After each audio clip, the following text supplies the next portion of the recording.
पिछले चुनाव में जो कुछ हुआ था वो शायद अभी भी याद होगा, लेकिन मैं अपने दर्शकों को झारखंड में भी 11 बजे तक की परसेंटेज बता दूं, और झारखंड कहीं आगे है महाराष्ट्र से।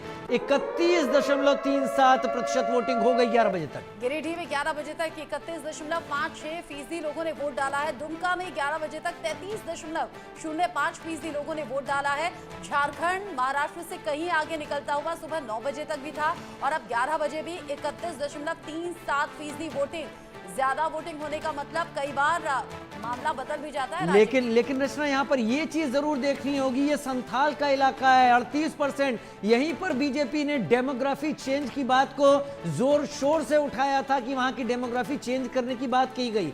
अब इतनी ज्यादा वोटिंग अगर झारखंड में हो रही है, जो महाराष्ट्र की करीब करीब डबल जा रही है, तो ये संकेत कई सारे देता है। इन संकेतों का लेकिन हम कोई निष्कर्ष नहीं निकाल सकते, क्योंकि पिछले कुछ साल में हमने देखा है एग्जिट पोल इशारा कुछ करते हैं, लेकिन एग्जैक्ट पोल कुछ और आते हैं, यानी कि नतीजे कुछ और आते हैं। ऐसे में अनुमान लगाना मुश्किल है कि ज्यादा वोटिंग क्या मौजूदा सरकार के फेवर में जा रही है या फिर खिलाफ जा रही है। लेकिन तस्वीरें अलग अलग हैं, दावे अलग अलग हैं। अब जैसा झारखंड में वोटिंग परसेंटेज है, उसी तरीके का वोटिंग परसेंटेज महाराष्ट्र में भी रहे, ऐसी बस उम्मीद कर सकते हैं, अपील कर सकते हैं। अनुमा आचार्य हमारे साथ में जुड़ी हुई हैं, कांग्रेस की प्रवक्ता है हमारे साथ में। अनुमा जी, महाराष्ट्र तो नहीं इस तरीके से आगे बढ़ रहा अभी वोटिंग में, लेकिन झारखंड में अच्छी खासी वोटिंग हुई है। क्या लग रहा है, मौजूदा सरकार के समर्थन में है या खिलाफ?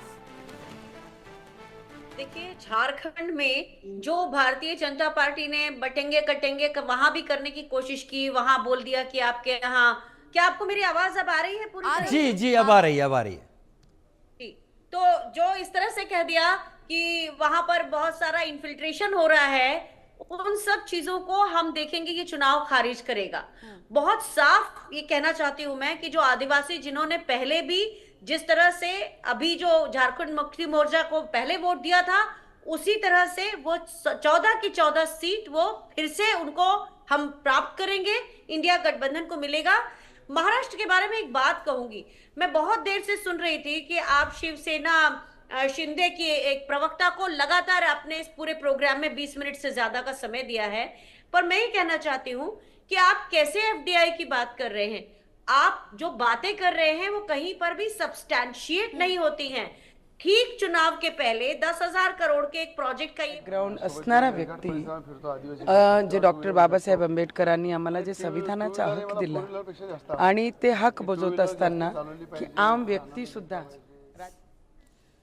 नवनीत राणा, जिन पर अभी पिछले कुछ दिन में हमला भी हुआ था, अलग अलग तरीके से सुर्खियों में रहती भी हैं और अभी भी वो वोटिंग के लिए लोगों को प्रोत्साहित करती रही। और अनुमा जी, आपको आखिर में मैं ये बता दूं, टेक्निकल स्नैक था, ये आप भी जानती हैं, आपकी आवाज़ ठीक से आ नहीं रही थी, बाकी गेस्ट भी हमारे साथ नहीं थे, इसीलिए शिवसेना की गेस्ट बोल रही थी। आपका शुक्रिया और बाकी सभी गेस्ट का शुक्रिया।